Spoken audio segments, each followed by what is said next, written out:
tengo el placer hoy de moderar una mesa redonda fantástica también, porque en este congreso nos hemos ido a lugares del mundo mundial, digamos, inesperados, ¿no? Y ahora volvemos a lo local, volvemos a Cataluña con una mesa redonda titulada Educación sexual integral en la era digital. Esta mesa redonda está formada por 3 personas expertas y profesionales del ámbito de la educación sexual. Las 3 intervienen en Cataluña a través de cooperativas y proyectos súper interesantes. Y en su día a día viven de primera mano estas conversaciones sobre educación sexual con las infancias y las juventudes. Y han desarrollado también metodologías para acompañarles a sus sexualidades. Así que esta mesa puede aportar muchísimas reflexiones sobre estas experiencias reales con infancias y juventudes, así como múltiples enfoques metodológicos para la educación sexual. Si os parece bien, voy a ir presentándoos a cada una. Presento la primera y hacemos la ponencia y luego la segunda, ¿sí? Así que empezaré presentando a Bruna Serra. Bruna Serra es pedagoga de formación, especializada en sexología. Forma parte de la cooperativa Mandrágoras y es coautora del libro Desnudando el porno.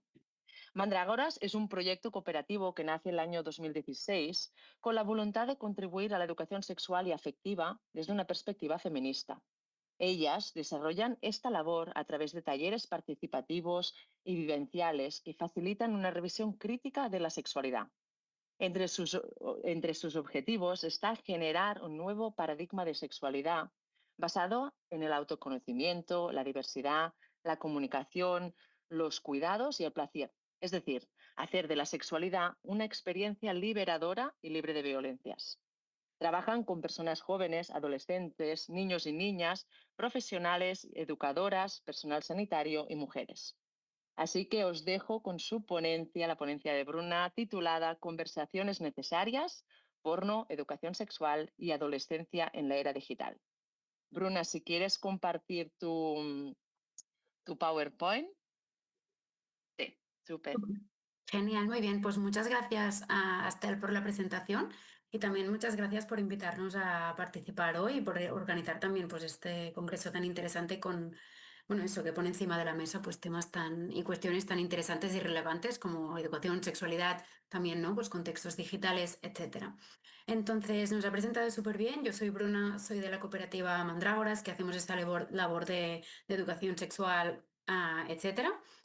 Somos 4 personas, es decir, somos un proyecto muy pequeñito y esto intervenimos sobre todo en el contexto catalán y también todas las reflexiones que vamos a hacer hoy, que voy a hacer hoy, también parten un poco de este contexto catalán, ¿sí? Del análisis de qué es lo que nosotras nos encontramos y cómo gestionamos la educación sexual y también la pornografía en este contexto. Entonces, con esos 20 minutitos que tengo, de hecho, voy a poner el cronómetro a contar porque así no lo hago más largo de la cuenta. Súper.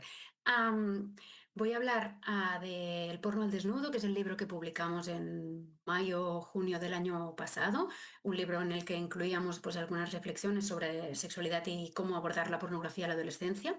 Y voy a hablar un poco también del contexto de este libro, que también lo que nos permite es analizar qué es lo que se está moviendo y qué discursos se están moviendo a la actualidad sobre el porno y la adolescencia, ¿sí? Porque hemos visto, ¿no? Pues que ha habido un auge de contenidos de alarmismo, también de teorías de respuestas educativas al porno, y la idea del libro era analizarlas, por lo tanto voy también primero a contextualizar eso, después voy a hablar también de alarmismo, de qué han dicho los medios, de qué han dicho también los estudios sobre pornografía y adolescencia, de la pornografía a la actualidad y también de nuestra propuesta educativa.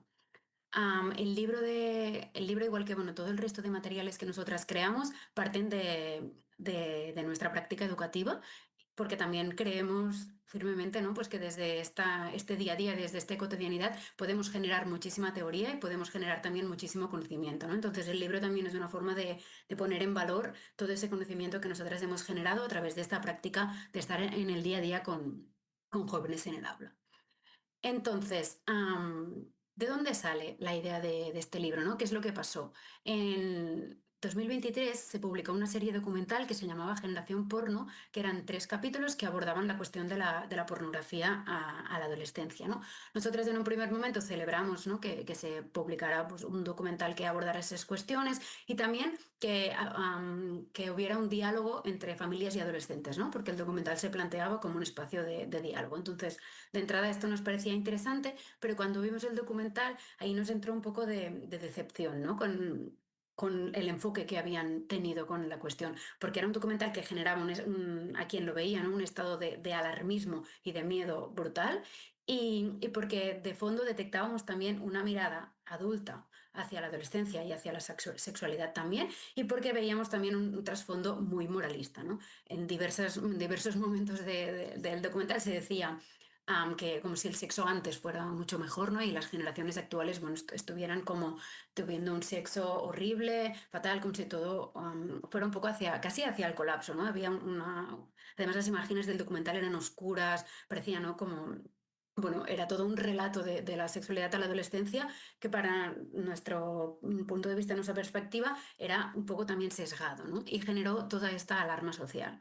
Entonces nosotras publicamos un conjunto de vídeos que criticaban ese documental y algunos puntos, ¿no?, como ese trasfondo moralista, también a la visión adultista y también otras claves que nosotros le criticábamos, ¿no? Por ejemplo, en primer lugar, que centraba la cuestión del porno únicamente en la adolescencia, como si no fuera un problema o no tuviéramos que hablar del porno, por ejemplo, a la adultez, ¿no? Cuando, por ejemplo, los estudios nos dicen que quien más porno consume son las personas adultas. Entonces, ¿qué está pasando ahí con la adolescencia que genera una alarma que no estamos poniendo o no estamos enfocando tampoco otras edades? En segundo lugar, establecía una relación causal entre el consumo de pornografía y la violencia sexual, pero esto lo hacía de una forma súper directa que, como planteaba la cuestión, era que si tú mirabas un vídeo de porno, como violarías, ¿no?, el día siguiente, como no dejaba margen para la decisión, justamente, ¿no? Y desde la perspectiva educativa, ese margen de decisión entre el que yo veo y mis actuaciones, mis comportamientos, ¿no?, es justo donde tenemos que incidir, ¿no? No había ese margen. Tú mirabas porno y inmediatamente, ¿no?, pues violabas. Entonces, eso es otra crítica que le hacíamos. Obviaba a las chicas como posibles consumidoras de porno y las colocaba todo el rato en un sitio de víctimas, ¿no? Como si las chicas solo fueran víctimas de ese porno hegemónico y no tuvieran ningún tipo de agencia sobre la situación. Problematizaba solo el porno y no el resto de representaciones de la sexualidad, películas, series, libros, que podían ser igualmente machistas o igualmente problemáticas para la socialización adolescente, igual que tampoco problematizaba otras representaciones violentas de la realidad, ¿no? Es decir, tenemos también un paradigma en el que hay un montón de videojuegos en los que aparece la violencia, pero esto no se problematizaba en ningún momento tampoco del documental. Y faltaba una crítica estructural. Es decir, la pornografía no es algo en el vacío, sino que está contextualizada en un momento histórico, en un contexto social, en una sociedad machista, en una sociedad también capitalista, ¿no?, que busca el porno en la actualidad. Al final, vender, todo eso también forma parte del propio contexto del porno. Y en el documental parecía que el porno fuera un monstruo como aislado en el vacío, ¿no? El porno entra en tu vida y te roba la creatividad, te roba la sexualidad, ¿no? Es como, bueno, el porno, ¿quién es? ¿Quién hay detrás? ¿Por qué el porno es así? Pues porque también hay un contexto estructural que lo está permitiendo, que lo está legitimando, ¿no?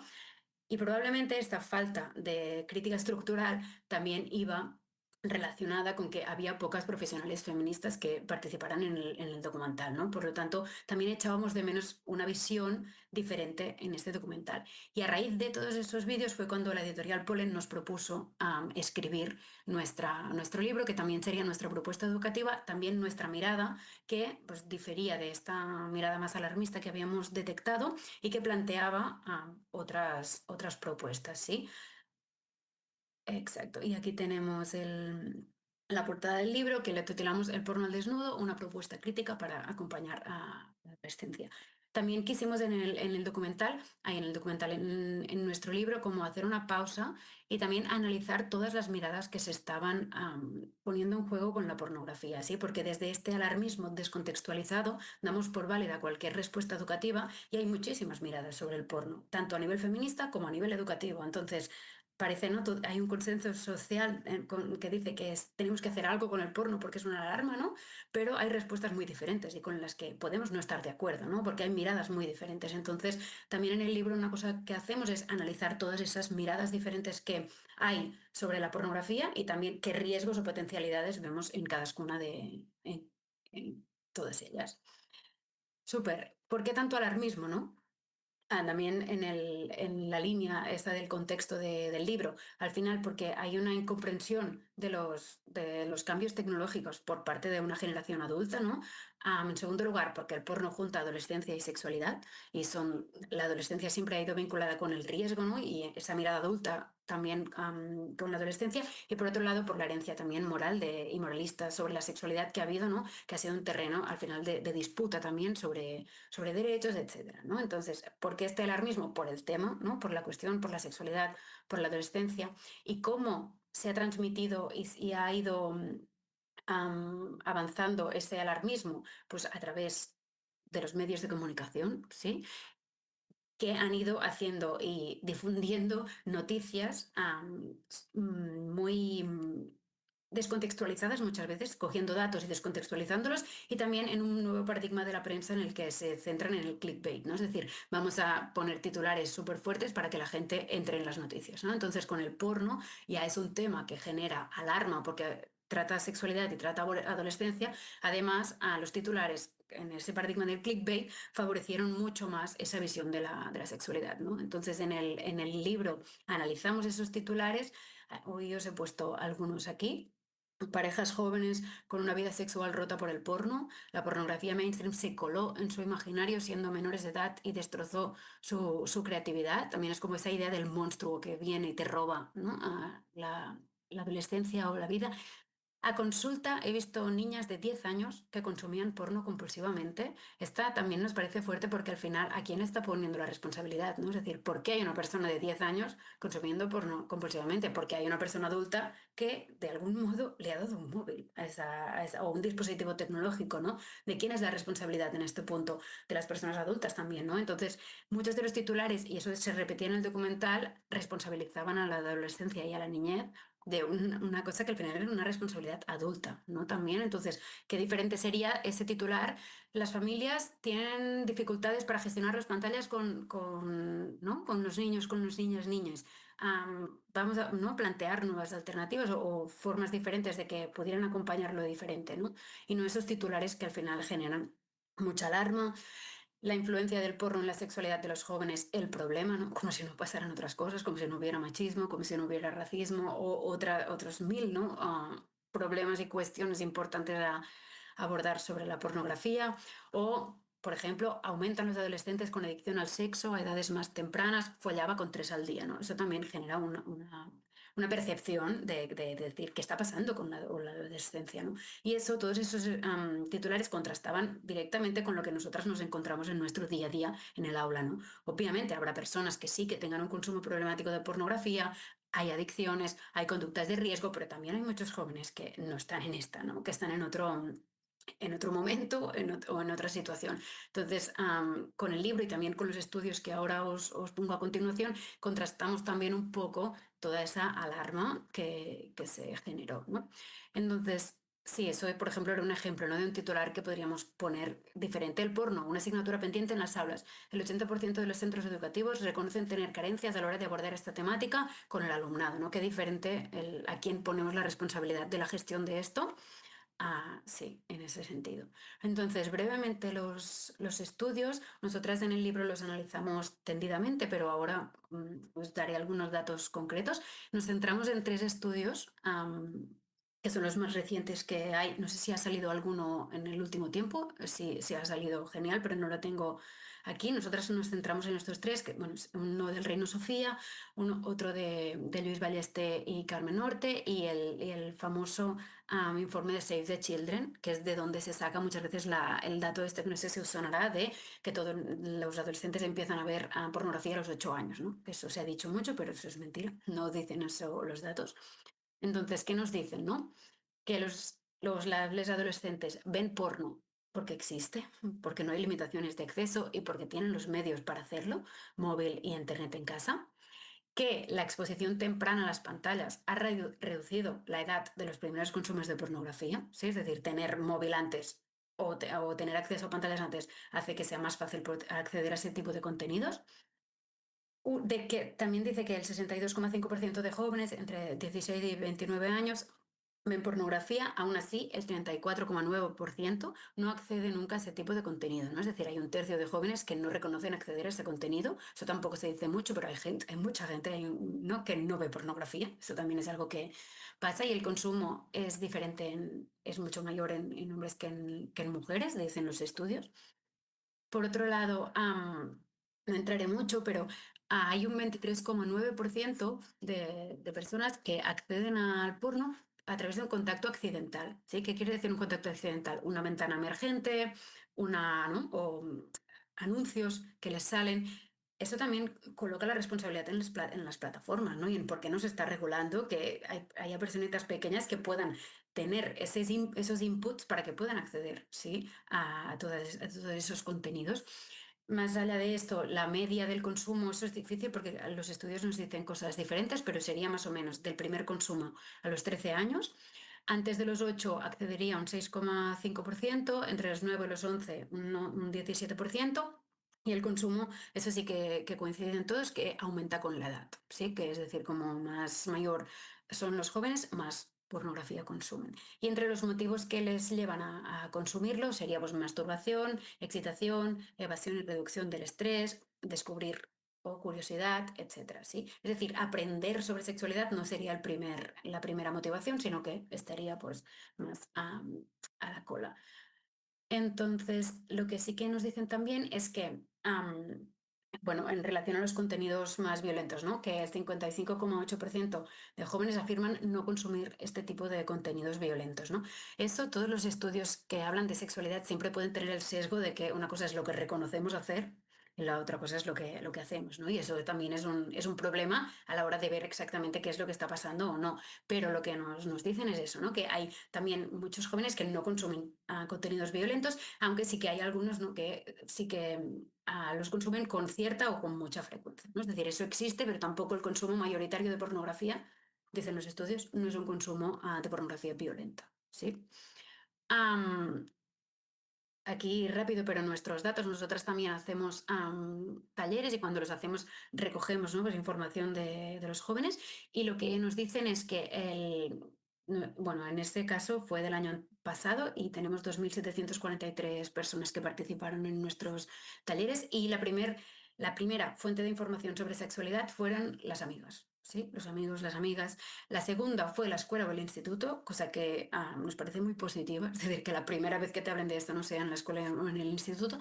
Entonces, madre, redes sociales y la pornografía, pues ya estaría en el 5%, ¿sí? Es decir, lo que nosotras nos encontramos es que la pornografía está, pero no es de las primeras fuentes de información. Y por otro lado también les preguntamos dónde obtienen la información sobre sexualidad y ahí están las redes sociales, 28% libros, es decir, nosotras nos llamó la atención porque no se está hablando de esto, no se dice, los adolescentes sacan toda la información de las redes sociales. Bueno, también hay muchos libros que miran y que, ¿no?, que les dan también info interesante, páginas web, youtubers y porno. Sí, eso sería nuestra radiografía un poco de lo que está pasando, ¿sí? Entonces, he hecho un poco este contexto y este análisis de lo que está pasando y del alarmismo que nos encontramos y de la visión sesgada que mostraron tanto los medios como sí, los titulares que hicieron los medios y el documental. Nosotras también, pues en el libro planteamos qué es el porno y hacemos una propuesta educativa. No voy a entrar mucho en esto porque no tengo tiempo, pero al final el porno es una representación, ¿no?, de la sexualidad, una representación explícita y en la humanidad, eso las compañeras antropólogas sabrán más, pero se ha buscado representar la sexualidad de muchas formas diferentes y también por muchos motivos diferentes, ¿no? Hay múltiples ejemplos, en el libro analizamos algunos, pero sí, esto ha sido así. Pero algo que es importante es que cada nuevo avance tecnológico ha cambiado las representaciones de la sexualidad. Es decir, en el momento en el que aparece la imprenta, se empiezan también a distribuir contenidos sexuales y eróticos, libros, ¿no? En el momento en el que aparece la fotografía, se empiezan a distribuir fotografías eróticas sexuales. En el momento en el que aparece el cine, se empiezan a distribuir y a crear películas, ¿sí? También eróticas y sexuales. Y en el momento en el que se produce una transformación digital profunda, también los contenidos sexuales sufren ese cambio, ¿sí? Y por lo tanto el cambio de paradigma clave para entender la pornografía hoy es esta introducción de la digitalización de la sociedad y el nuevo contexto digital, ¿sí? A partir del 2008 se produce este acceso generalizado a teléfonos inteligentes y el porno se transforma en el fenómeno de la nueva pornografía en línea o online, ¿no? Y también aparece el móvil, ¿no? Que este dispositivo es también el que cambia muchísimo la forma de relacionarse con la pornografía. 50 años antes sí existía, ¿no? Pornografía, pero tú la podías ver en una revista, etcétera. Sí, era muy diferente el tipo de, de acceso y de relación que establecías, ¿no? La nueva pornografía online es principalmente gratuita, la oferta es ilimitada y está en constante expansión, la calidad de las imágenes es cada vez más alta, no hay limitaciones de acceso, se incluyen y representan diferentes prácticas temáticas y corporalidades ateniendo a los nichos de mercado, porque a veces los jóvenes nos dicen, pero en la pornografía hay mucha diversidad. Sí, es que la hay. Si tú entras en cualquier portal, hay muchísima diversidad. ¿Qué pasa? Que está organizada por categorías y que al final en Pornhub, por ejemplo, ¿no? Una página web, hay porno gay, hay porno de personas trans, sí, pero eso es porque haya una voluntad de hacer la sexualidad diversa, no, para nada, ¿no? Sino que es porque vende y punto. Entonces la principal motivación de la pornografía actualmente es vender y es una industria súper grande y súper poderosa que lo que busca es seguir reproduciéndose, ¿no? Entonces este es el paradigma de la nueva pornografía en línea y ahí también se pueden generar diversos niveles de interacción que pueden ser desde el anonimato y la observación pasiva a subir a más niveles de interacción con el contenido, a hablar con actrices y ahí todos nuevos usos del espacio digital con esto. Entonces el porno hegemónico, que es ese porno online, esa nueva pornografía online, es un producto comercial de masas que reproduce un modelo normativo de sexualidad machista, racista, capacitista, misógino y también gordófobo. Y un poco ya para terminar, voy a plantear también cuál es nuestra propuesta educativa, ¿no? Que es lo que nosotras proponemos. Después también en las preguntas, yo creo que es, bueno, si a alguien le queda alguna duda también puede preguntar lo que le apetezca, lo que sea. Entonces, ¿cómo acompañamos, ¿no? El porno? En primer lugar, para nosotras es elemental y es la base, ¿no? Incorporar la educación sexual integral de forma transversal en todas las etapas educativas. Es decir, no tiene ningún sentido estar hablando solo de porno, sino que lo interesante es poder hablar de sexualidad, de educación sexual. En segundo lugar, separar también la intervención educativa en criaturas y adolescentes. Lo que nos encontramos muchísimo es que los medios han puesto en la misma categoría menores, ¿no? Y dentro de menores hay personas de 10 años y hay personas de 17. Entonces, poder separar cómo abordamos en cada una de las etapas. Entonces, con las criaturas, las líneas serían intentar retardar esos primeros consumos de pornografía y gestionar también el uso de las pantallas en casa. Si llega algún contenido, poder contrastar qué es lo que han visto, si lo han entendido o no, poder hacer este diálogo y poder explicar que el porno existe, ¿no? Pero que es un contenido pensado para personas adultas. Entonces, conforme ya van creciendo, los adolescentes algo que sería interesante para nosotros es poder generar ese diálogo sobre el porno, sobre los contenidos y sobre también los posibles riesgos. Am, Mirar bueno, eso sería más también un poco de actitud, ¿no? Poder mirar de forma positiva la curiosidad por la sexualidad, es decir, es normal, positivo y sano que tengan curiosidad por la sexualidad. Reconocer, también hay un punto de aceptar, ¿no? Que aunque se están haciendo muchas leyes, que esto no tenemos tiempo de entrar hoy, pero en el libro sí que entramos, aunque se están haciendo muchas leyes para regular la pornografía, de momento existe y es un agente socializador. Por lo tanto, hay que gestionarlo desde los entornos educativos y decir el porno está mal nos aleja de los jóvenes y entonces impide un diálogo educativo. Por lo tanto, podemos y tenemos que poder hablar de porno sin moralizar, juzgar ni criminalizar su consumo, porque al final lo que nos interesa es favorecer este diálogo educativo, dar voz a los jóvenes, a los adolescentes y también poder reflexionar sobre el impacto y los riesgos que puede generar, así como detectar posibles conductas que sean más problemáticas o que pueden llevar a adicciones, ¿sí? Entonces, eso que estás explicando un poco se resume en la propuesta de la alfabetización pornográfica, que lo que al final viene a decirnos es que es un proceso de adquirir herramientas para tener una mirada crítica frente a los contenidos sexuales, a detectar los mitos, estereotipos, violencias, etcétera.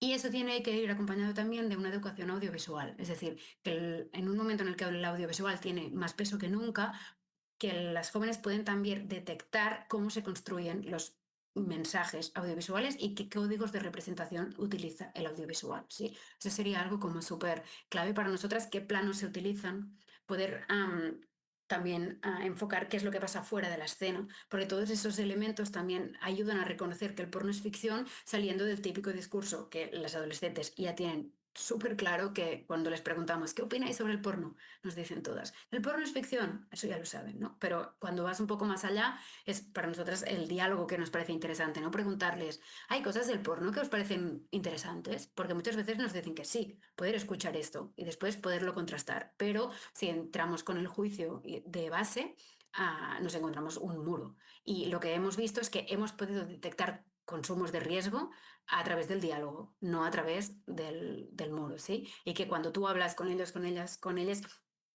puedes ver qué es el consumo que están, cuál es el consumo que están haciendo y plantear entonces estrategias de acompañamiento, ¿no? Si no partimos desde esta base, esto es imposible. Y aquí en el libro eso planteamos algunas dinámicas, también planteamos propuestas para las familias sobre cómo acompañar este consumo de pornografía con diversas situaciones que nos podemos encontrar en casa, y también hacemos unas preguntas como para concretar en ese proceso de alfabetización pornográfica, que bueno, son esas que os dejo aquí, también si a alguien le interesa me las puede pedir, pero bueno, serían como profundizar en cuáles son esos contenidos del porno, cómo poder tener esta mirada crítica y profundizar también en los códigos de representación, etcétera. Entonces, sí. Yo creo que sí, por mi parte sería eso. Os he explicado un poco rapidísimo esta propuesta, pero bueno, tendremos tiempo al final también por si alguien quiere profundizar más, y también sí que y, bueno, en el libro también tenéis como toda nuestra mirada también resumida, pero bueno, sí, lo que yo quería deciros es eso. Muchísimas gracias, Bruna, por esa ponencia fantástica. Realmente me has dejado con muchísimas ganas de leer el libro. Ya tenía, pero ahora tengo más. Así que, bueno, dejamos las preguntas para después y pasamos a la siguiente ponencia y luego ya hacemos un diálogo entre todos. Ahora os presento a Mina. Hola, Mina, buenos días. Buenos días.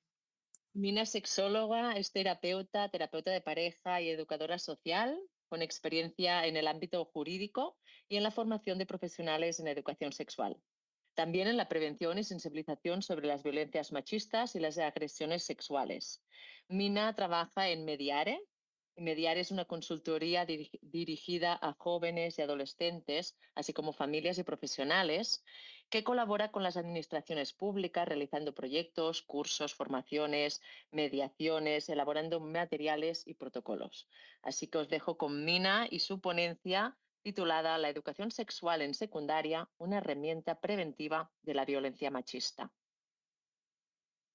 Bueno, primeramente, muchas gracias por invitarnos a esta mesa, por crear estos espacios y este congreso, tanto con una mirada internacional como local.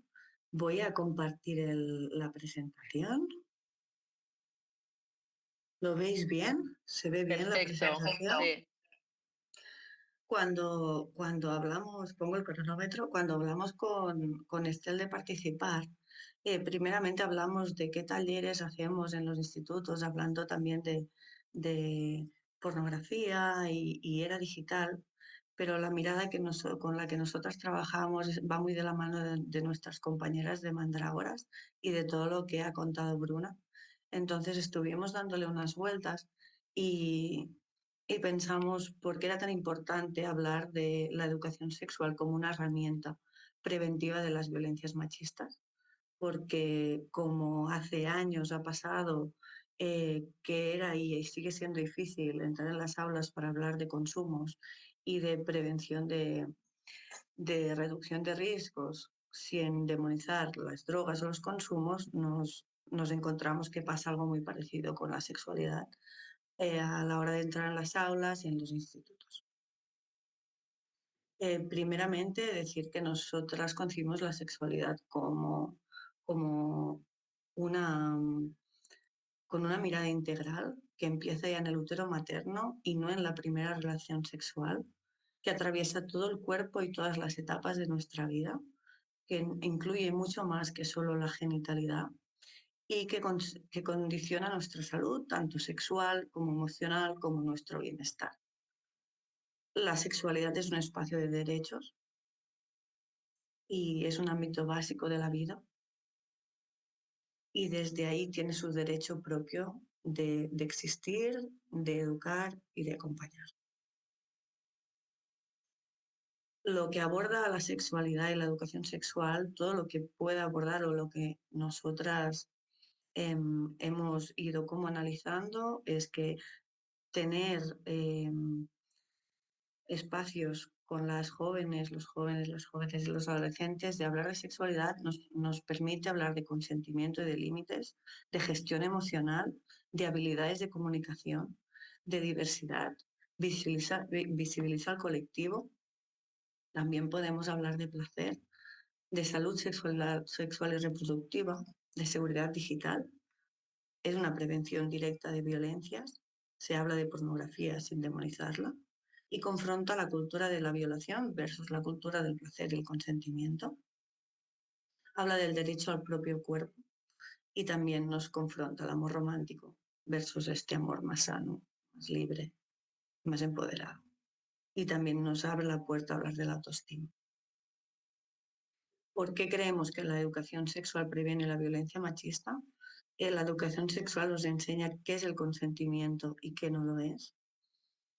También desmonta muchos estereotipos de género, visibiliza el placer y los derechos y nombra también las violencias sexuales cotidianas. Da un espacio también para que el alumnado pueda compartir y expresar cuáles son sus vivencias y por dónde están transitando. Y también es una herramienta muy importante de detección, prevención e intervención. Aquí también muy rápido, pero el marco legal en el que nos encontramos en Cataluña es que bebemos de la LOMLE, que es la Ley Orgánica 2/2016 y con su reforma del 2020, que dice que es obligatorio en un instituto que la igualdad, la diversidad sexual, el género, no veo toda la pantalla, el respeto al propio cuerpo y al consentimiento tienen que estar en el proyecto educativo y en el plan de convivencia y tutorial. Pero la ley no define ni cuántas horas ni con qué metodología concreta.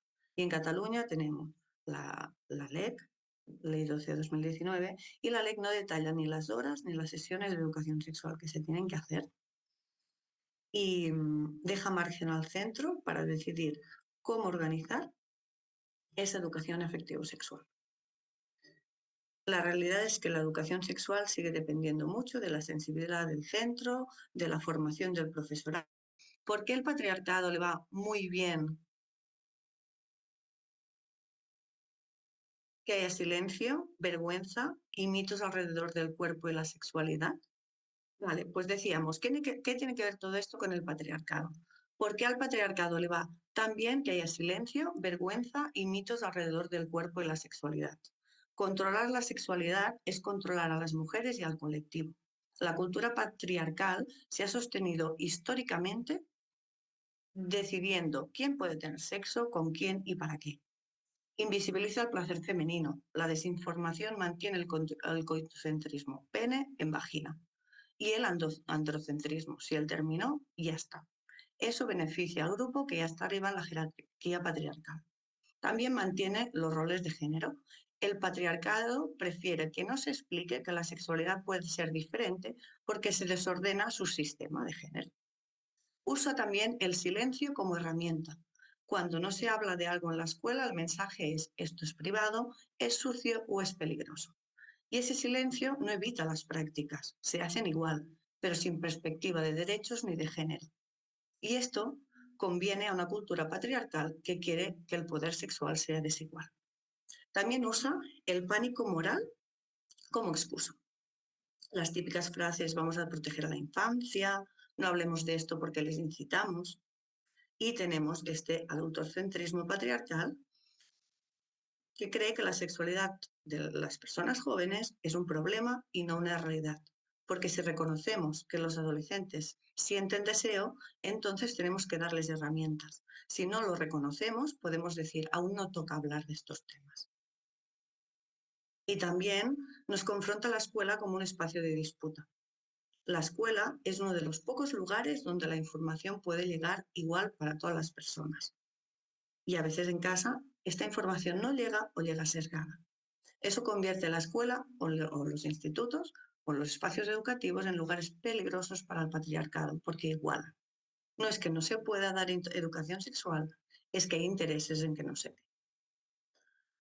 La cultura patriarcal dificulta la educación sexual porque una sexualidad informada, placentera y libre hace relaciones más igualitarias. Y esto que cuestiona directamente la jerarquía que el patriarcado quiere mantener. Y del patriarcado también pasamos a la moral católico-cristiana, que hereda la escuela de la cultura católico-cristiana. Hay claramente una finalidad procreativa del sexo y está centralizada en el matrimonio heterosexual. Hay una ética de la modestia y del pudor. Evita nombrar al cuerpo y el deseo para no tentar. Hay una moral del pecado y de la culpa. Vergüenza ante la masturbación, la juicio, discriminación de la diversidad sexual, de la menstruación. La moral católico-cristiana ampara los roles de género tradicionales y binarios, el activo, ella cuidadora, y hay una primicia de la familia como transmisora. Hay un miedo de que la escuela, el instituto o otras entidades hagamos una invasión de lo íntimo, y hay pánicos morales. Es decir, se relaciona informar con incitar, y esto es un mecanismo de control cultural y social. ¿Cuál es el impacto? Lo que nos encontramos es que hay un silencio curricular. Todo queda en unas horas de tutoría o en talleres puntuales. Hay consultas tardías a veces. El alumnado llega a la experiencia sin herramientas y aprenden del porno. Hay conflictos con las familias, la AFA, por miedo o adoctrinamiento. Y hay muchos discursos machistas en el alumnado y LGTB-fobia normalizada. ¿Cómo desmontamos todo esto? Informar no es incitar, es proteger. Nombrar es normalizar y permite preguntar sin vergüenza. La escuela ha de garantizar unos conocimientos mínimos y si callamos, educa al porno y después lo demonizamos. Tener claro que se están ofreciendo datos de salud y de derechos, que nadie obliga a hacer ninguna práctica a nadie. La evidencia muestra que la educación sexual no adelanta prácticas, mejora decisiones y reduce riesgos. Pero la herencia cristiana ha promovido pudor, silencio y culpa en torno a la sexualidad. Y esto dificulta enseñar lo básico para cuidarse. Una educación sexual gradual, basada en la salud, el placer, la perspectiva de género y la ética del cuidado, previene directamente la violencia machista, la cultura de la violación y protege e informa a la adolescencia. También vivimos en una cultura y en una sexualidad que es binaria. ¿Y cuál es el impacto? La cultura y la sexualidad binaria borra la existencia de la diversidad. Si solo se enseña hombre o mujer como únicas posibilidades, las personas intersexuales, trans, no binarias o con otras identidades quedan fuera del relato educativo. El mensaje implícito es: tú no existes aquí. Patologiza la diversidad. Cuando el modelo binario es lo normal, cualquier cuerpo o identidad que no encaja se ve como un problema, un error o una enfermedad, en lugar de como una variación humana. También una cultura binaria impone roles y expectativas que no se pueden cumplir. La enseñanza binaria viene con paquetes. Si eres chico, haces esto; si eres chica, haces lo otro. ¿Y quién no cabe ahí? O se le fuerza a elegir, o adaptarse, o le genera sufrimiento, ocultación o discriminación. También vemos que una cultura binaria y una sexualidad o una educación sexual binaria aumenta el riesgo de bullying y de violencias. Si la escuela no nombra estas realidades, el alumnado no tiene un marco para respetarlas y las personas que no encajan en la norma quedan más expuestas a burlas, a exclusiones, bullying, discriminaciones. y se niega los derechos y los accesos a una información útil. Una educación sexual binaria no explica necesidades específicas. Así que las personas que salen de la norma tienen menos información para cuidarse y para ejercer sus propios derechos. Aquí vemos cómo la realidad biológica es mucho más amplia que una fragmentación binaria. Las personas y las intersexualidades han sido silenciadas a lo largo de la historia. Cuando enseñamos educación sexual, hablamos de masculino, cromosoma XY, las gónadas, los genitales, las hormonas, o el femenino, cromosomas, gónadas, ovarios, útero, vulva. Y no hablamos de esta realidad biológica que es la intersexualidad. Y eso también genera un gran sesgo y una gran discriminación. También nos encontramos que nos dificulta nuestro trabajo los discursos conservadores de extrema derecha. Las críticas de la extrema derecha buscan frenar o vetar la educación sexual. Hay el PIN o el veto parental, por ejemplo, de Vox, que impulsan que las familias veten actividades complementarias como educación sexual, diversidad, igualdad, y las consideran adoctrinamiento. Tenemos un marco ideológico que argumenta la idea que la educación sexual no es educativa, sino que es una ideología. Y hay las campañas mediáticas, que también las ha nombrado Bruna con el porno, que medios conservadores han difundido casos presentando materiales como o inapropiados o sexualizantes para desacreditar programas. Pero más allá de estos titulares, esto descontextualiza los recursos y genera una alarma moral y una alarma social. También ahora entramos a mirar qué papel tiene el instituto y las personas tutoras, porque consideramos que en una sola tutoría no alcanza. Encontramos que en una tutoría hay una sobrecarga de la tutora o del tutor, porque en 60 minutos a la semana convive con el plan tutorial, atender casos de conflictos, preparar actividades como Navidad, Halloween y más los talleres y actividades que se introducen en la hora de tutoría. Hay una desigualdad entre las aulas porque depende del interés y la formación de cada profesional, se genera una brecha. Y también hablar de temas complejos y sensibles requiere competencias o clínicas, o legales, pedagógicas, educativas que no se adquieren haciendo cursillos. ¿Qué nos encontramos en las aulas? Os voy a nombrar rápidamente lo que nos dicen las personas adolescentes con las que trabajamos. La depilación es obligatoria. Vemos que no saben qué es el clítoris ni para qué sirve. Hay un coitocentrismo total. Hay un desconocimiento de la vulva y por dónde se orina. El porno es la sexualidad real. La primera vez tiene que doler. Mitos sobre la menstruación. No saben qué son las poluciones nocturnas. Solo hay 2 tipos de genitales. El condón corta el rollo. Culpa por la masturbación. Se cree que el himen es una membrana que se rompe. Los celos son amor. Las lesbianas no follan. Si mi amigo es gay ya no es mi amigo. Insistir es sexy. No saben qué es la intersexualidad. El feminismo va en contra de los hombres. No puedo quedarme embarazada la primera vez. Con la regla no hay riesgo de embarazo. Si usas contraceptivos ya no hace falta condón. No saben qué es la eyaculación femenina, el punto G, el squirt o la estimulación prostática. Las chicas no hablan de sexo. Si no se eyacula dentro no hay posibilidades de embarazo. Con la menstruación no se puede tener sexo. El pene siempre tiene que estar duro o las personas con discapacidad no tienen sexualidad. Esto es uno de los impactos que nosotras podemos estar identificando por la falta de educación sexual real, continuada y obligatoria en los espacios educativos. Y queríamos también hablar, porque es tan importante hablar de contenidos explícitos de educación sexual en los espacios educativos. ¿Por qué es muy importante hablar de menarquía y de espermaquía? Porque nombrar y entender los cambios físicos que van a vivir y cómo funciona su cuerpo es súper importante y es un derecho. Separar la capacidad biológica de la capacidad de decisión, cuestionar los mandatos de género, las típicas frases ahora ya eres una mujer, ahora ya eres un hombre, visibilizar desigualdades materiales como la gestión menstrual, la pobreza menstrual o la intimidad en las escuelas o en los institutos, abrir la puerta a hablar de placer y de autocuidado y prevenir burlas y discriminaciones.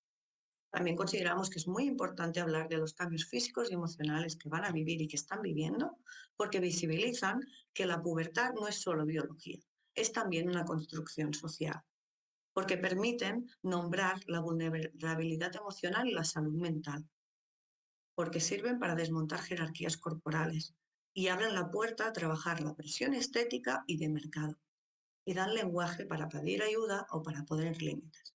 También hablar de estos cambios emocionales y físicos ayuda a distinguir malestares normativos de crecimiento, la vergüenza, la comparación, de signos de alerta, como el aislamiento, las autolesiones, los trastornos de conducta alimentarios. ¿Y por qué también es importante hablar de masturbación? Porque los aprendizajes sexuales autónomos y seguros hacen que puedan conocer mejor su cuerpo y su placer, porque despatologizan el deseo, sobre todo el femenino, porque dan vocabulario y herramientas para pedir lo que necesito en relaciones con otras personas. Cuestionan mandatos de género, ellas sí, ellos no, y por lo tanto, esto promueve una educación en igualdad. Si no se nombra en la escuela o en los institutos, estamos diciendo esto está prohibido, esto es peligroso o esto está mal hacer. ¿Por qué también es tan importante hablar de sexualidades disidentes? Porque desmontan el coitocentrismo que deja fuera muchas formas válidas de sexualidad. Frenan la celebración sexual. ¿Eso qué quiere decir? Que si entienden y conocen que hay más opciones, no hace falta ir al coito antes de tener deseo, confianza, información o no elegir un coito si no apetece o no es algo que para esas personas les genere placer. Permiten enseñar consentimiento concreto. Esto ahora sí, esto no, esto más tarde, no un sí genérico. Introducen unos criterios de cuidado y de placer y no solo de rendimiento. ¿Lo has hecho? ¿No lo has hecho? ¿Cuántas veces? ¿Cuánto has aguantado? ¿Sí? Y reconocen cuerpos, orientaciones, capacidades diversas. No todas las personas pueden o quieren un coito. Y reducen riesgos de embarazo y de infecciones de transmisión sexual, pero sin basarlas en el miedo, sino en una elección informada. También es importante hablar del clítoris porque sabemos que es un órgano humano cuya función es exclusivamente sexual y placentera. Su invisibilización histórica en libros, dibujos, maquetas muestran un sesgo androcéntrico en la ciencia y en la escuela. Y nombrarlo es una acción crítica.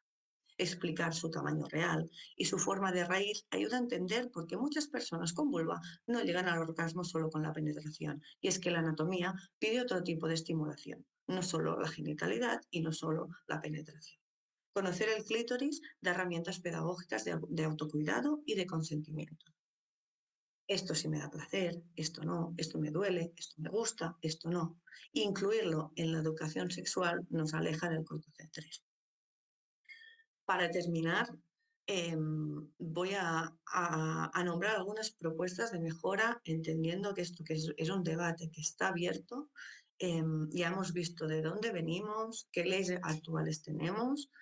Para nosotras es importante ver cómo impacta todo esto a las jóvenes, a las adolescentes, cómo impacta también la hora de poder trabajar libremente en las aulas, de poder darle importancia a la educación sexual, igual que a la educación emocional o a la gestión de conflictos.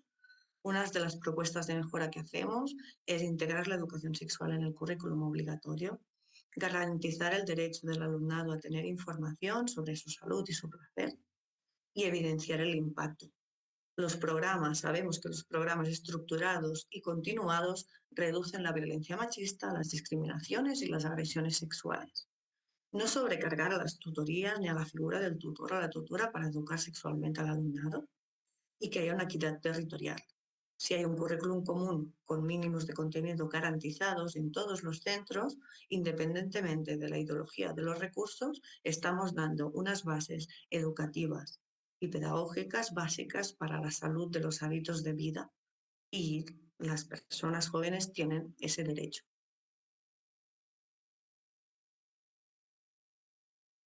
Y eso. Muchísimas gracias, Mina. Qué bien, ¿no? Poder desplegar todas esas millones de dimensiones que tiene la sexualidad y la educación sexual. Súper interesante. Dejamos todas las preguntas para después y presento a nuestra siguiente y última ponente de esa mesa redonda, a Julia Sánchez. Julia es una mujer trabajadora, ecofeminista, madre y amante de las celebraciones. Licenciada en Sociología, tiene un máster en Participación Ciudadana y Políticas Locales y también es graduada en Magisterio de Educación Primaria. Desde 2009 a 2012 ha trabajado en institutos con el grupo de teatro de las oprimidas, desarrollando distintas obras de teatro para abordar las violencias de género, la discriminación racial o los trastornos alimentarios. En 2011 fue becada por el Instituto Catalán de las Mujeres para continuar investigando sobre las violencias de género en la adolescencia. El año 2015 creó ese proyecto Celebramos la Sexualidad para la educación afectiva y sexual integral con perspectiva de género, en beneficio de toda la comunidad educativa. En secundaria, el programa ya cuenta con 16 horas de intervención y tienen un programa que cuenta con 16 horas de información desde primero de ESO a cuarto de la ESO. Y durante el curso pasado han atendido a 1.650 alumnos de educación secundaria. Ella trabaja en La Siranda, una cooperativa ecofeminista, una iniciativa social y sin ánimo de lucro especializada en educación sexual integral con 10 años de trayectoria. Este trabajo garantiza un acompañamiento respetuoso a los afectos y a las sexualidades en todas las etapas madurativas, promoviendo la salud sexual y reproductiva con una mirada coeducadora e interseccional. Además, son promotoras de salud y priorizan el acompañamiento desde los cuidados y el placer, desde el respeto a las diversidades, la cultura de la paz y la promoción de los derechos sexuales y reproductivos.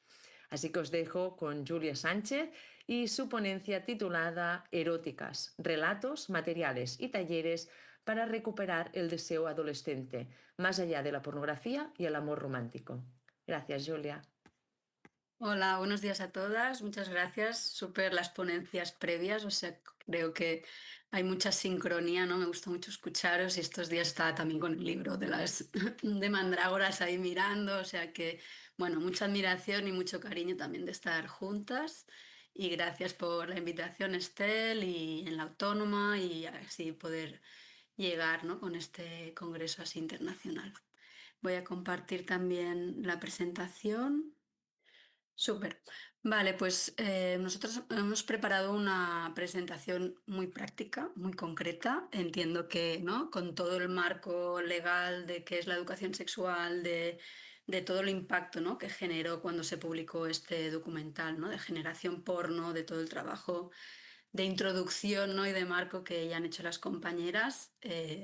Por nuestra parte, súper validado y apoyado, pues voy a ir como a una cosa mucho más concreta con materiales y estos relatos y bueno, más en lo concreto. Bueno, como marco general igualmente, ¿no? Decir que yo soy Julia Sánchez de La Siranda, hace 10 años que estamos haciendo educación sexual en Cataluña, por todo el territorio. Ahora somos 3 compañeras, una en Barcelona, otra en el Vallès y otra en Girona. Y bueno, tenemos muchísimas intervenciones al año. Y bueno, tenemos esta base, ¿no? de educación sexual centrada pues, ¿no? en esta propuesta de la OMS, de la UNESCO, incluso de la Estrategia de Salud Sexual y Reproductiva del Ayuntamiento de Barcelona, del cual formamos parte de los grupos de trabajo, y también del Consejo Nacional de Mujeres de Cataluña, que está dentro del Parlamento, dijéramos. Y estamos pues, implicadas en estos grupos de trabajo, buscando siempre pues, esta legislación, estos estudios que ya hay, estas bases que nos ayudan a organizar los contenidos concretos en las aulas, ¿no? Y he puesto este texto que creo que es muy importante poner en valor que estamos en la infancia, desde la infancia, en la adolescencia, en la edad adulta, ¿no? Muy, muy importante las etapas vitales para hacer un acompañamiento realmente adaptado a cada etapa madurativa, muy centrado en el conocimiento, en el bienestar, en los derechos y en una educación que ponga más valor en los placeres y la salud y no tanto en los miedos, los riesgos, ¿no? Un poco como el resto de compañeras ya han introducido. Así, a grandes términos, poniendo mucho síntesis un poco en cómo trabajamos, nosotras trabajamos sobre todo por etapas madurativas, ¿no? Entonces sí que tenemos intervención 0-3, que es con familias y profesorado en la Escola Bressol, ¿no? O en las guarderías, no sé cómo es en castellano exactamente. Luego tenemos infantil, ¿no? Entonces hay unos materiales, hay unos talleres, hay unos conceptos para cada etapa, el ciclo inicial, medio y superior de la educación primaria, y en secundaria también lo dividimos, o sea, no trabajamos igual en primero y segundo de la ESO que en tercero y cuarto de la ESO, por ejemplo. Para otros grados, ¿no? Bachilleratos o ciclo superior o universidad, igualmente pues se trabajan otros contenidos. ¿Sí? Lo que nos interesa muchísimo es adaptar la forma de ir directamente a las aulas a lo que el alumnado está viviendo, o sea, estas personas que están en el aula están en un momento madurativo específico, ya sea pues esto, muy conectados a la lactancia, por ejemplo, ¿no? Y a la maternidad y al maternaje, o más vinculados a los cambios de pubertad y toda la presión estética y la lectura del género, ¿no? En una etapa más de primaria, o ya pues con una menstruación y una eyaculación y unos procesos fisiológicos que ya te ubican en la adolescencia, y por tanto hablar de deseo, de placeres, te interpela, ¿no? Aunque hayas tenido o no experiencias, fisiológicamente a nivel madurativo te pasan cosas, aunque tu religión, tu moral, tus valores o tu conocimiento te lo permita o te acompañe más o menos, fisiológicamente estás en unas vivencias, ¿no? No todo el mundo desarrolla deseo sexual, ¿no? Pero la mayoría de las personas en el momento fisiológico de los cambios de la entrada a la adolescencia fisiológicos ya pueden captar mejor la información que les vamos a compartir. Así que siempre antes de dar los contenidos que nos vinculan hoy, hacemos esta introducción, ¿no? Porque en las aulas de tercero y cuarto de la ESO, que es donde hacemos los talleres, los materiales que hoy voy a compartir más, no siempre el alumnado ya está en estos cambios madurativos. La mayoría de las personas que han nacido con vulva ya menstruan, la mayoría de personas que han nacido con pene ya eyaculan, pero aún no todas esas personas están en ese proceso, y por tanto esa experiencia vital concreta puede hacer que estos temas también las ubiquen en un sitio de más o menos interés. Igualmente, si fuera un tema haram, ¿no? Tabú, perseguido o no sé, no bien visto por las familias o en el contexto educativo y social en el que estén. Sí, entonces, en esa dimensión de interseccionalidad y de comprender el contexto de cada alumno en todas las dimensiones que tiene, ¿no? Luego intentamos que todos los materiales y la forma de trabajar sea muy cercana y sea muy vivencial. Entonces, también con la invitación de hoy, ¿no? De la era digital, nosotras trabajamos totalmente artesanalmente, o sea, nunca hay pantalla, nunca hay proyección, y bueno, entiendo que también así va a ser un aporte, ¿no? A la diversidad de formas de trabajar, pero estamos muy interesadas en conectar la sensorialidad cuando hablamos de sexualidades. O sea, estamos muy interesadas en que se toque, se siente, se note y se viva aquello que estamos compartiendo en relación a sexualidades. Entonces, como efectivamente, ¿no? Esta nueva forma de comunicación audiovisual está impactando tanto y ocupa tantísimo espacio, las propuestas van muy en materiales que luego os enseñaré, ¿no? Que iremos compartiendo, pero que todo se toca, todo es suave, todo es bastante gustoso de tener en las manos, de sentir, ¿no? Se trabaja con chocolate, con plumas, con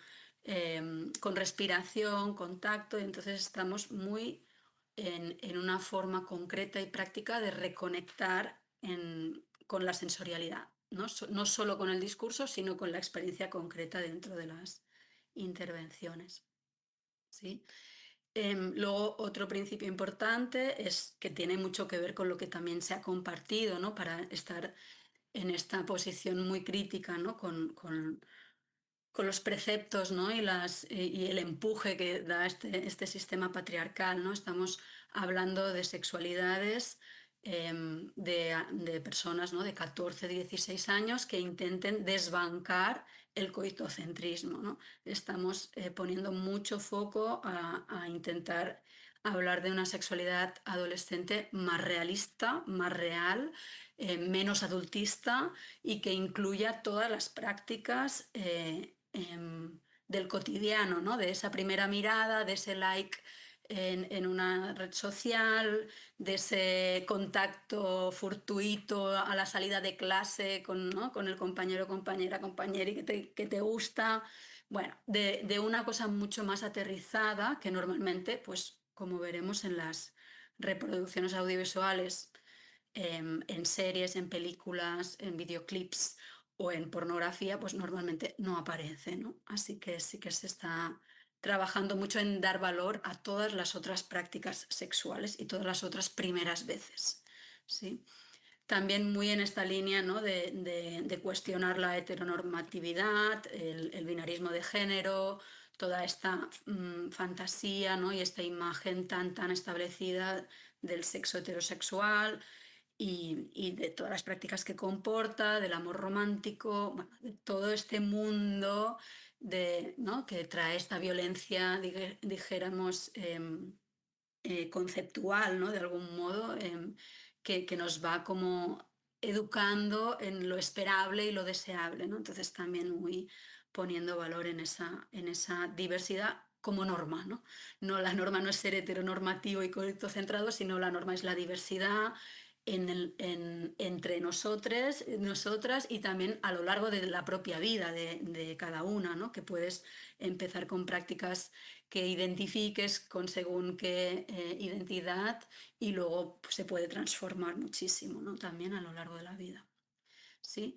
Y luego también dar un espacio muy importante a la dimensión afectiva, ¿no? De la responsabilidad afectiva y mucho valor en cómo me siento, cómo me comunico, cómo gestiono los conflictos, cómo pacto, qué tipo de intimidad quiero, cómo me voy a proteger o no, ¿no? De ITS o de embarazos no deseados, cómo voy a gestionar después de no encuentro, si nos vamos a hablar o no nos vamos a hablar, o qué significa este encuentro para cada una, ¿no? Como muy importante cómo nos vinculamos, ¿no? Aparte de la genitalidad, o sea, y las consecuencias del encuentro, no solo si ha habido una buena protección o no, sino cómo me siento emocionalmente, ¿no? Cómo eso realmente es un hilo muy importante también en las relaciones, ¿no?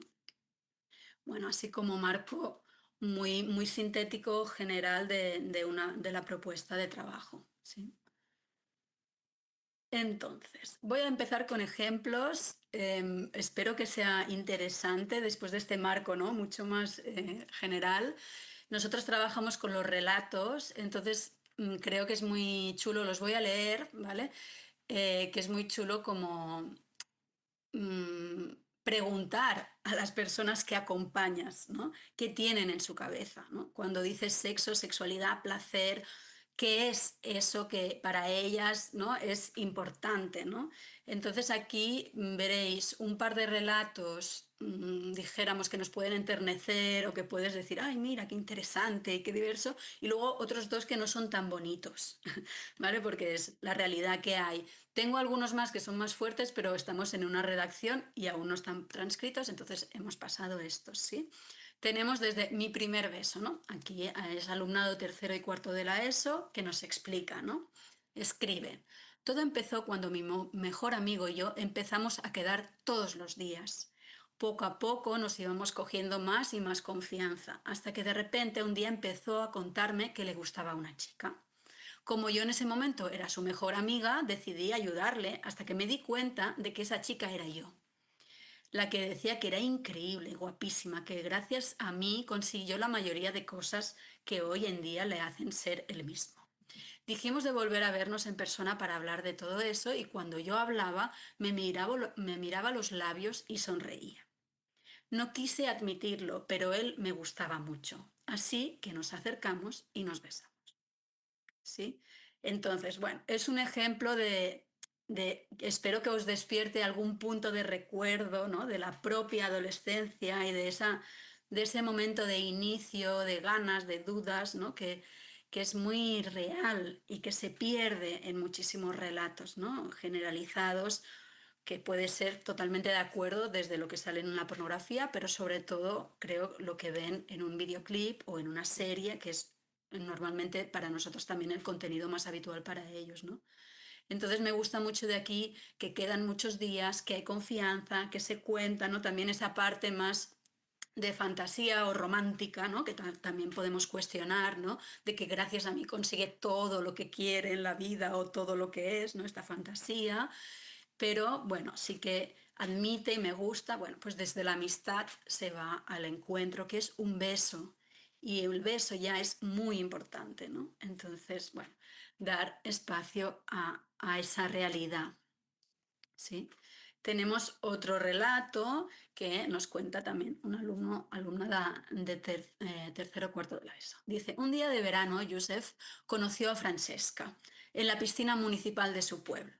Se estuvieron mirando durante mucho rato, se dieron los números y quedaron en la madrugada para verse en la piscina de nuevo.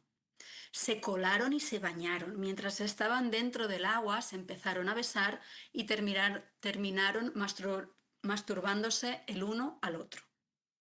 ¿Vale?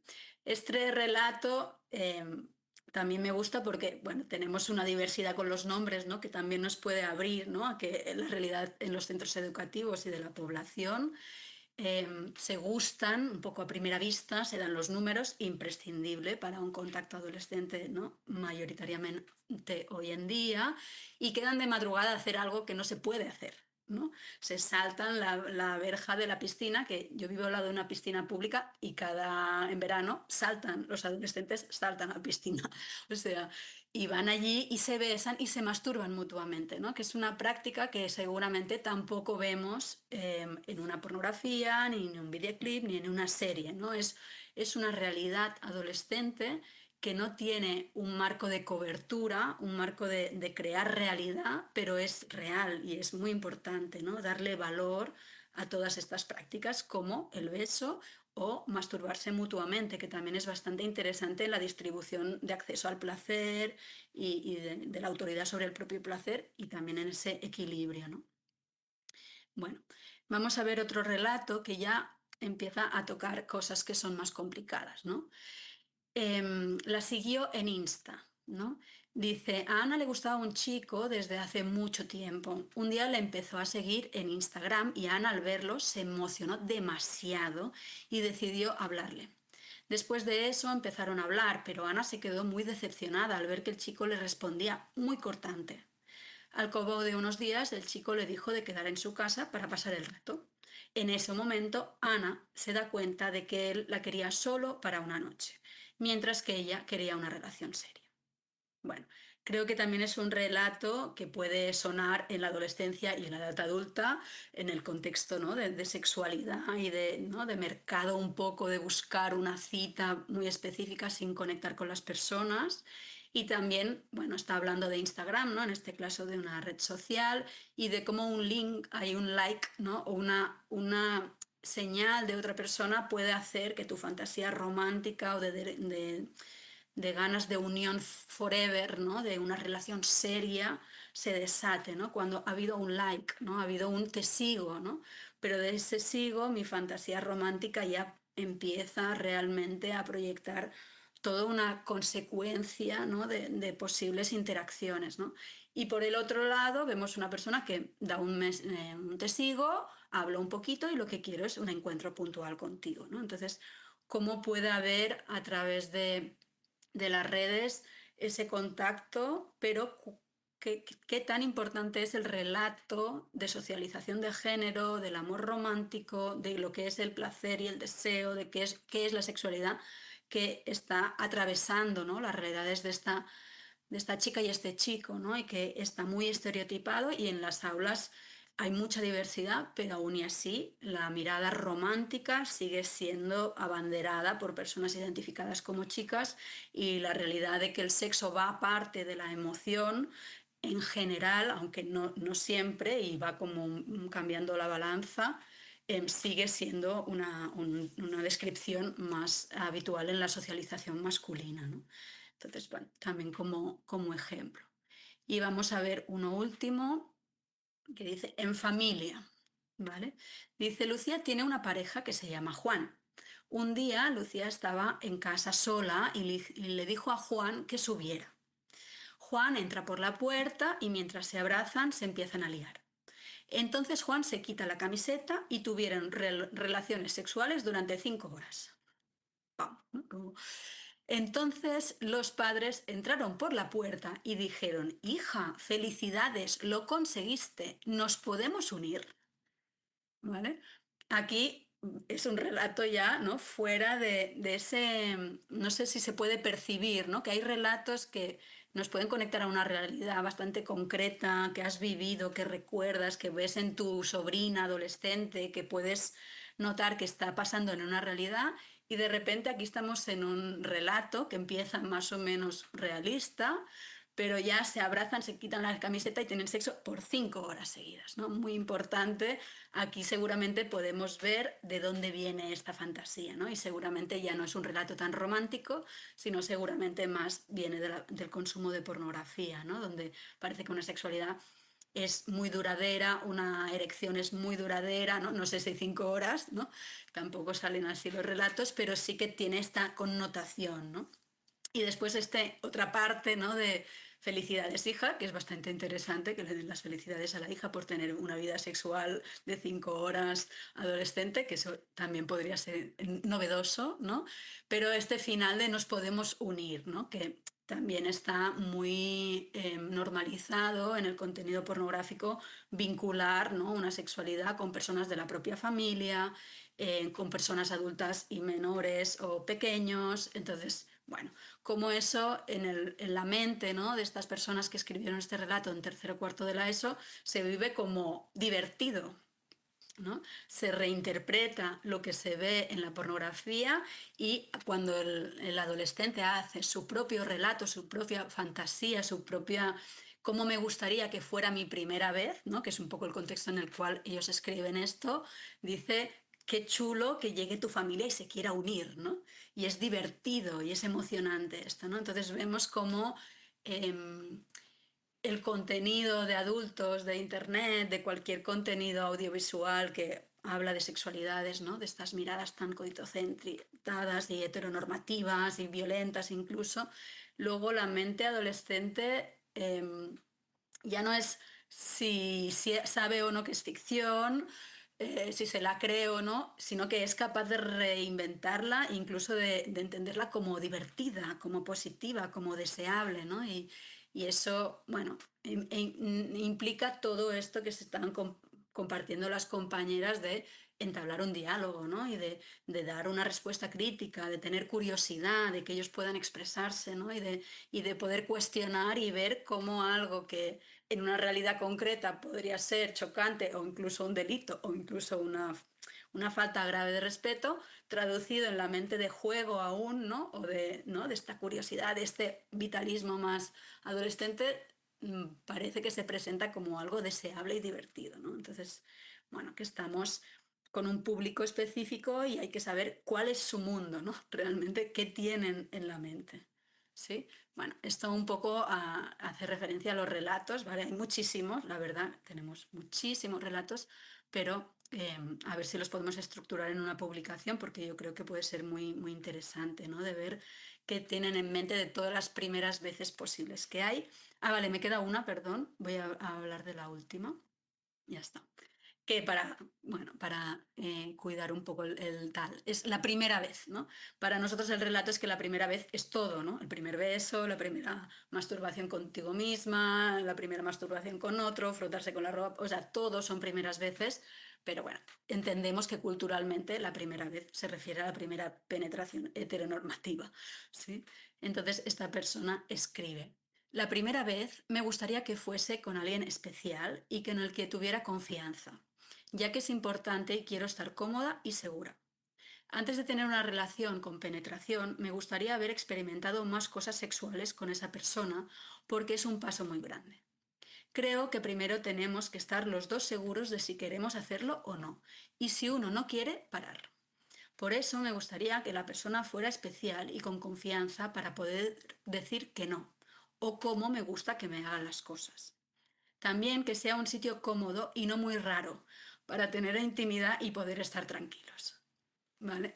Bueno, me parece un relato, ¿no? Súper elaborado, con detalles, con una capacidad de autoconocimiento y de dignidad sobre lo que yo deseo, ¿no? Y es un poco pues la voluntad a veces de que este relato se pueda elaborar, ¿no? O sea, ¿cómo te gustaría a ti que fuera tu primera vez, ¿no? Y tenemos esto. Personas que dicen, pues con la madre de no sé quién y 4 a la vez, y ¿no? Y hay personas que dicen esto, ¿no? Como esta persona que escribió esta importancia de tantos detalles que está poniendo aquí en valor, ¿no? De las prácticas que quiere probar, de la importancia de la confianza, de la comunicación, de poder decir que no, de poder decir lo que a mí me gusta, ¿sí? Y bueno, sitio no muy raro, ¿no? Que también es divertido, íntimo y tranquilo. Bueno, así como poniendo en valor también la capacidad ¿no? de estas personas en estas edades de también saber sus límites y también ponerlos, y a la vez otras personas que están en un juego, que están en una provocación, que están en otra onda, ¿no? Entonces hay mucha diversidad en las aulas y es bueno como bueno, poder juntarnos, poder tener ese cariño por lo diverso y a la vez abrir el espacio de la expresión y poder sugerir, acompañar, proponer y dar esa mirada crítica, ¿no? Y a veces entre ellos son los mejores que se influencian, ¿no? Una cosa es que como adulta vayas al aula a decir lo que tiene que ser, y otra cosa es que entre ellos, con sus propios relatos, normalmente se contrastan muchísimo lo que para unos y otros es valioso, ¿no? Y eso creo que les da también un nivel de cercanía, de realidad, que nos ayuda mucho, ¿no? Al contacto con ellos, ¿no? Al acompañamiento. Ahora sí, se han acabado los relatos. Vale, entonces aquí lo que os quiero compartir son los materiales, ¿sí? Entonces sé que también las mandrágoras tenéis ese juego de cartas maravilloso, que seguro que lo usáis un montón, ¿no? De voluptas, si no me acuerdo mal del nombre. Y nosotras también estamos con un material que aquí he puesto el diseño, pero que tiene que ver traducido así en el aula, ¿sí? Son cojincitos, les sirven de antiestrés porque es un tema que les pone nerviosos, ¿sí? Y tenemos pues todas las experiencias, bueno, todas no, obviamente, pero muchas experiencias de intimidad, de cercanía, ¿no? de placer, que son muy habituales en la adolescencia y que no están en el relato, ¿no? Que no está en el videoclip, que no está en la serie a veces, ¿no? O que está poquito, o que está muy binario o muy heteronormativo, ¿no? Entonces, intentar dar valor a toda esta diversidad. Y luego también mucho valor, aviso que aparecen genitales, si alguien no los quiere ver, puede, ¿no? Un momentito, pero sí que estamos hablando sobre todo en adolescencia, que están aquí, muy importante el autoconocimiento, ¿no? Dónde está el clítoris, ¿no? Que la compañera Mina también lo ha comentado, ¿no? Que a veces no saben que existe, no saben dónde está, te vienen cómo me estimulo, cómo me masturbo, es que no lo sé, ¿no? Cuando hay personas con pene estimulándose el clítoris con 10, 11, 12 años habitualmente, ¿no? Sí que hay niñas con 5, 3, 4, 5 que descubrieron dónde estaba el clítoris, no se sabe por qué se olvidó, pero con 14, 15, 16 a veces pues no hay esa información, ¿no? Entonces, bueno, hay otros materiales que no lo he cogido, pero hay una vulva de tela que tenemos que creo que es internacional ya esta vulva, no tiene pelo, que es una cuestión importante, pero sí que te permite ver el clítoris por fuera, el clítoris por dentro, ¿no? Y realmente hablar muchísimo del himen, de las glándulas de lubricación, de eyaculación, ¿no? Y de todo el detalle, ¿no? También, pues, ¿no? De la masturbación de una persona con pene, cómo tiene el rictus, ¿no? Hacia atrás, de qué es el orgasmo y qué no, cómo fisiológicamente también lo puedes notar, porque hay muchas personas que no saben identificar si han tenido o no un orgasmo, sobre todo personas con clítoris que tienen, ¿no? un baile del placer diverso, ¿no? Que no es lineal y normativo, que es el que normalmente se relata también.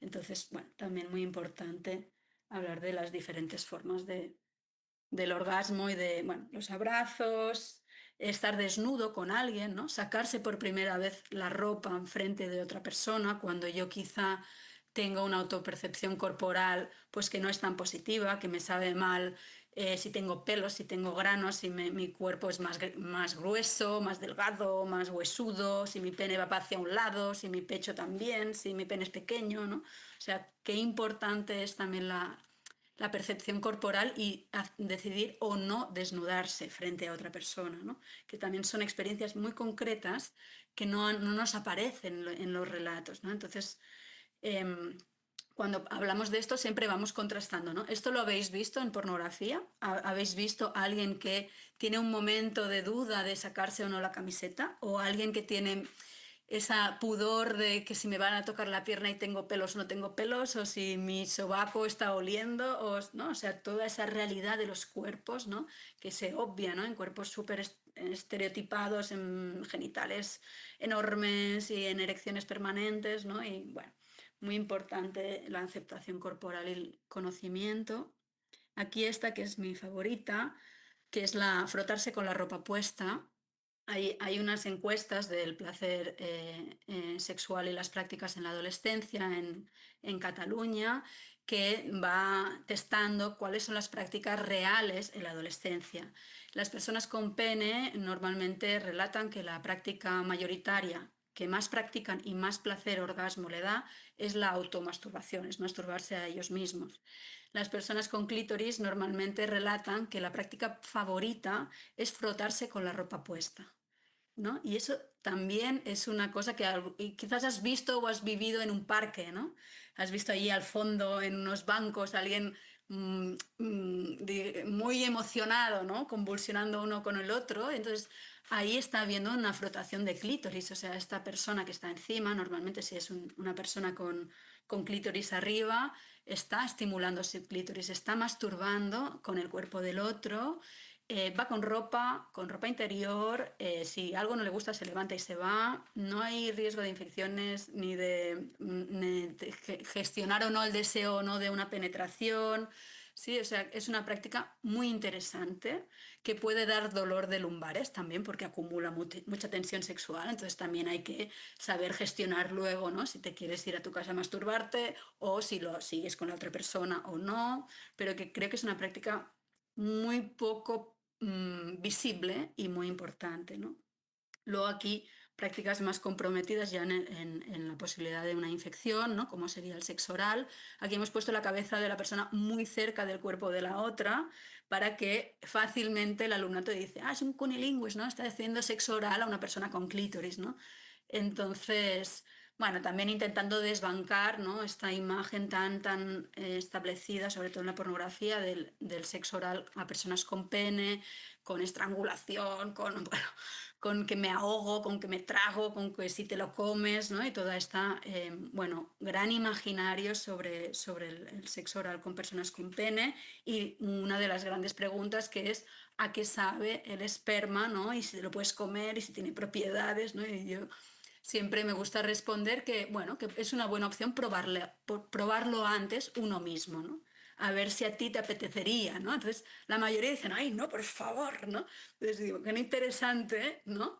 Como un relato se crea, pero cuando lo aterrizas en la realidad, quizá ni tú mismo desearías algo así, ¿no? Entonces, como, bueno, mucho siempre volver al cuerpo, a lo vivencial, a lo vivido, a lo más real posible, ¿no? Bueno, y tenemos también esta, ¿no? Que sería una fusión de heteronormativa coitocentrada, pero que también forma parte del relato, ¿no? Pero lo que intentamos decir es que si en ciertas representaciones la práctica mayoritaria fuera esta, aunque hay muchas diversidades, es verdad, sí que hay muchas prácticas, ¿no? en, que son muy habituales en la adolescencia y que no están representadas, ¿no? Entonces, qué importante dar lugar a la realidad de cada etapa madurativa, ¿no? En los placeres también, ¿no? Así como nuestra herramienta, dijéramos, para criticar, ¿no? Esta visión tan de homogenizar, ¿no? Que puede tener un videoclip o una pornografía de cuerpos y de prácticas es dar lo que sí, ¿no? O sea, nos interesa mucho pues poner límites y decir esto es peligroso y esto hay que cuidar y tal, pero nos interesa muchísimo más dar espacio a lo que sí que nos nutre, a lo que sí que nos puede pasar, a lo que sí que nos va a dar placer, bienestar, ¿no? Y entonces hacemos una educación afectivo-sexual muy centrada en el sí, muy enfocada en lo que suma, ¿no? En lo que es positivo, ¿no? Para dar ese contraste de la cultura y de lo que ha sido habitual hasta ahora en la educación afectivo-sexual. Bueno, para acabar un poco, pero sí que quería nombrar todos los contenidos que consideramos que son importantes desde primero a cuarto de secundaria, aunque hoy nos hemos centrado mucho en este taller de eróticas, que si veis está en la tercera línea, que estamos haciendo sobre todo en tercero y cuarto de la ESO, porque es mi taller favorito de secundaria, lo hacemos muchísimo, gusta muchísimo, es súper interesante, podemos estar 2 horas y se acaban las 2 horas y quieres más, o sea, es realmente muy abundante y muy interesante, pero sí que está ubicado en tercero de la ESO, ¿no? Entonces, en primero de secundario estamos muy afines al calendario de acción tutorial que tengan los centros educativos de secundaria y vamos mucho. Primero, lo primero que hacemos cuando hacemos educación afectivo-sexual es hablar de autoestima.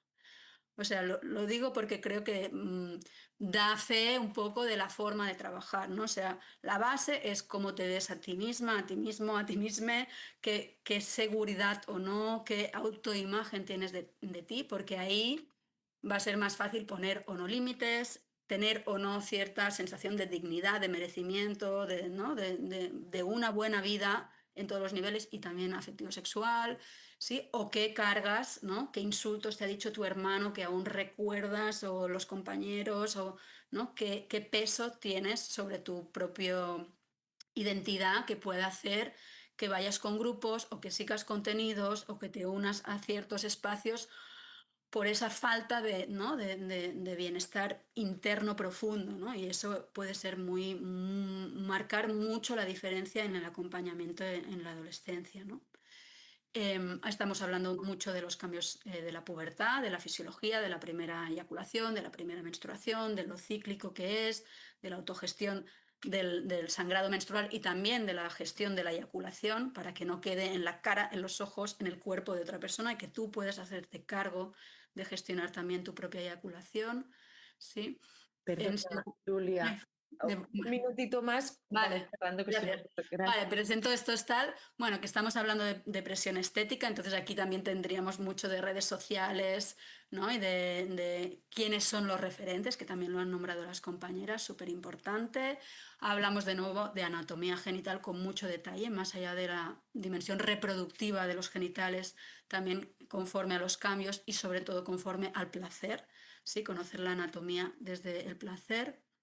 Hablamos de diversidades, de eróticas, que ya lo hemos presentado, de relaciones de intimidad en cuarto de primaria, que aquí abordaríamos mucho, ¿no? Todas estas fantasías del amor romántica, de cómo son los vínculos, si son seguros, si son más absorbentes, si hay diversidad de personas de red, ¿no? Afectiva y de derechos reproductivos, ¿sí? Esos son los contenidos así muy rápidamente. Y eso, gracias. Tenéis Instagram, que perdimos todas las seguidoras hace un tiempo, así que si os ha gustado, por favor, estamos intentando recuperar. Éramos 5.000 personas y ahora estamos 500, pero si os gusta, pues aunque nos siguierais, no sirvió. Hay que volverlo a hacer. La página web que tenéis materiales, tenéis los talleres, las formaciones, todo lo que queráis en LinkedIn y en YouTube, que hay bastantes vídeos. Así que hasta aquí. Muchas gracias. Gracias, Julia. Ha sido fantástica esta presentación y también conocer estas narrativas y estos deseos, ¿no? de las personas adolescentes de primera mano. Entonces, te lo agradezco muchísimo.